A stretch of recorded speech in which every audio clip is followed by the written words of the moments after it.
I guess I'll show you guys now in a long format, like a box of cars like this. These I keep around the track. These boxes, I stack them up, and there's, I think, 9 of them, and each one has different sets of cars.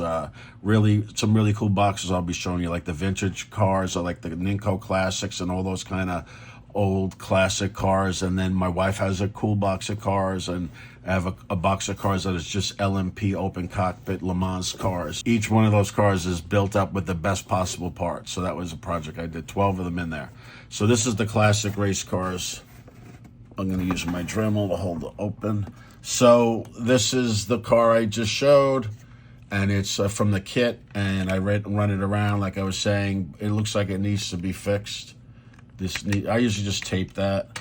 This is the other car I showed at the end. This is a real one of the collectible ones that I do run around, and the windshield fell off now, so I need to replace that. So that's a pain in the neck. You do that with white glue. This is something I did with the Fly. Fly made this car too. So what I do is I made a brass chassis, and I used plastic parts. I just made like a brass plate, which really gives a good weight. And it's just different. And I've got, these are like racer wheels actually that came with that car. I wound up putting on the wire rims on the other car. So what I did, this is the body, and it's untouched. So it could go right back. In the box I have chassis, the whole running gear and chassis, you could just go right back on and be the Fly car again. So this is it. And then what I did here on the front was from a slotted chassis kit. I used the front end part, and they give you 2 of those with each kit, because they give you a wider, shorter and wider. And then I made these aluminum tubes for it to mount, so it doesn't even have to screw. It slides on nice and snug. That looks like a slotted guide. This is like a regular Scalextric motor and a slotted gear. And then what I did on the back here is I added the Fly motor pod. Right, these are hard to get now, but I used to use these a lot. It lines up the pinion gear on the motor perfectly with the spur gear or the sidewinder gear and the axle, so it all lines up and it runs really well.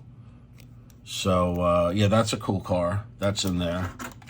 We used to race these a lot. These were like in 2000s, this is why I got into slot cars, Fly Classics. They had a magazine, Harrington, and it had like gloves, driving gloves, and like high-end men's things, like, and it showed a slot car set, some Scalextrics, and it showed these Ferraris, and I went out immediately that day and looked for them. I went to Freehold Mall and found the Scalextric Le Mans set, and then I found NJ Hobby, I believe it is, in Scotch Plains, and I bought a lot of stuff from him, Joe. I think Joe retired, but his son runs it now. But we love these. We used to race these a lot. And a lot of people say they're not great cars, but we had no problem because we all run in the same car. So it's fun, you know? This car was very expensive. Like the Fly cars used to go up in price. This was like a $100, $150 car if you could find it. And I guess I used slotted. This is just to fool around, I guess. And I think in some of the races you can modify it. I think these are F1 wheels. That's pushing it a little bit. And with super tires, we always use super tires because the guy who worked with the guy who created them was in our club, Steve Carfey. And then this is just one I would race. This has the original tires. So these are all Fly Classics. Porsche 917. This is a beautiful Ferrari. Ferrari 512. This is one that they made that came with decals, and I didn't even put the decals on. I like it like that. And then this is the Lola T70, I think, something like that. Really nice. Beautiful. So Fly was coming out these around 2000. They were $45 at the place. They were always $45, and they would go up in price eventually. Now they're all different prices and stuff. And they had some problems, the company, but we always loved racing them. Here's another Fly. Okay. This one I know I raced a lot. I did okay. I was always like trying to be in the middle of the pack. This is another Fly. It's a Fly kit that comes with decals and stuff, and it was like you could do the camel car, different cars. My idea was to make it a Racer X to go with the Speed Racer Porsche. Never really got to finish it and stuff, but it would have purple, the car, you know, I forgot what I was going to do. This is one slotted. So you can see I wrote on here Ferrari. that came with the racer kit car. It came with slotted running gear. So this I swapped out to here. This one I think went bad, the motor. Sometimes the motor, these are like little lead pieces I made in the shape of the magnets. We always ran no magnet, which is the best way to run. There's another slot. This is a Le Mans winner. I don't think I did much with this one. This is pretty stock. This one's very cool. This was like one of the first slotted limited edition. And Richie had great editions. He had a big store in Philly, and he had a race. And we were in Jersey, and he goes, come down. And these were $37.50 with the race. The first collectible one they put out, and it was very valuable. This went up to like $150 too. But there's another one that's similar to it. But, all right, so I think this looks pretty stock. You know, it's got zero grip tires on the front. This has slotted tires on the back. Oh, I put a light kit in it. I love that car. It's a cool car. This is from the Le Mans kit. I mean, the 3-pack that slotted put out, which is worth a lot of money. And I took one of them, and I took a car out, and I raced it. I put on these really high-end wheels. Look how nice those are. BRM 132 scale. In a car, you could put different configurations. This is an angle winder, actually. And they each have different benefits. And the motor is offset on an angle. And it has special gears. So this looks like it has super tires. This one's cool. Okay, so I wanted another car in this class to race with the other ones. And then what I was able to do was, let me see what I got here. A lot of this I have to remember. Okay, so this is a monogram car, and it's a cool car, Red Lobster. It looks like it might have yellowed a little bit. But I was able to incorporate a slotted motor pod in there, all right, with screws and stuff. So so the real key to a good car is when it has a motor pod that's not part of the chassis. That helps a lot with the vibrations and things, I guess. It seems like all the best cars, NSR, slotted, have this, you know, Avant slot, whatever. They all have that. Scalextric doesn't, Carrera doesn't, you know, so they're not as good. They're not really good. People don't really race those cars. This is a MR slot car. People call it Mr. Slot Car, but it's actually, I call it Mr. Slot Car, but it's actually MR Slot Car. Le Mans winner. It's got a colorful super tire tires on it. I think that's a stock. This is pretty stock. I think I got this used. Oh, this is cool. This is an SCX version of that, the Le Mans winner. And this is an SCX SRS chassis. You can see SCX, and it runs pretty good. The SCX motors I don't like, and they go bad a lot. And, you know, this is their running gear. It's all pretty low-end stuff, but plastic bearings. But it has steering front end. That's cool. Steering front end. All right. Well, we got a pile of cars here. All right. This is another Le Mans winner. It's the, I think, Scalextrics with a magnet.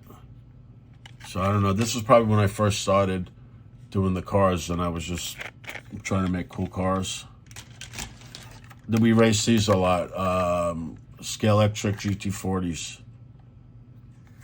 They made a lot. These were really popular. We'd race these at the store. We raced these at our club. We raced these. This is another Scalextric. Looks like it had a magnet. This is pretty cool. This is a Eldon. You see these bodies on eBay like $10, $15. So I did my own decals. Made a Jägermeister, and I put a one of those pendle slots, adjustable chassis. It's got, looks like it got fly wheels. Yeah, it's got fly like the wheels from the Lola on it. So I have like a big box of fly parts that I could, you know, when I build cars for, like, especially for the wheels. These are cool. This is a fly. BMW M1. We race those. A lot of people are racing these, and this is fly, but not flies. They're racing, I think, sideways, and some other companies are making some very cool. I think these are what, Group 5.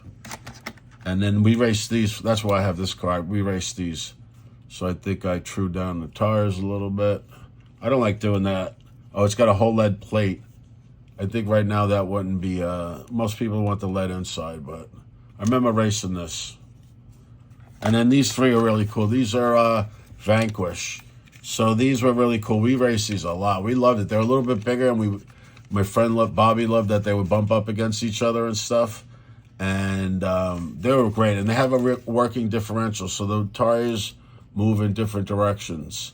And the problem with these is they have like this differential in there, and it would snap open, and it had a metal. They were plastic. The differential's plastic, and the pinion gear's metal, and it would chew it up. And a lot of cars got ruined, so we came up with a straight axle solution. But what you need to do is you need to grease up the area and then glue it shut, and then you should be good. And I changed up with a plastic pinion just to be safe. But these are super tires on it, and they're really cool cars. So they're Can-Am cars. And that's a Gulf livery. This is from a kid, I think. I think that's a McLaren. We race these a lot. Yeah, I think this is another McLaren. And here we got a part here. It's probably from there. It looks like one of the exhausts. I was just talking about the Vanquish cars, so I wanted to show. I noticed when I was putting them away something. So this is, I believe this was a racing version. Like this, all this stuff was like from like 15, 20 years ago, so it's hard to remember. I could look it up. But this is, it's got a, a lightweight interior that came from Vanquish. And then this is what I was saying with the differential. So that's what it is. This would open up, and then it had a metal pinion gear, and that would chew it up. And, so people started putting in a straight axle with the slotted, I think the red 30 tooth gear. And that worked, and we allowed that. But it's cool to have it. So I don't know. I'm not an engineer, so I'm not sure. I guess it's good at going around corners and stuff, but it has a real working differential, so that's pretty cool.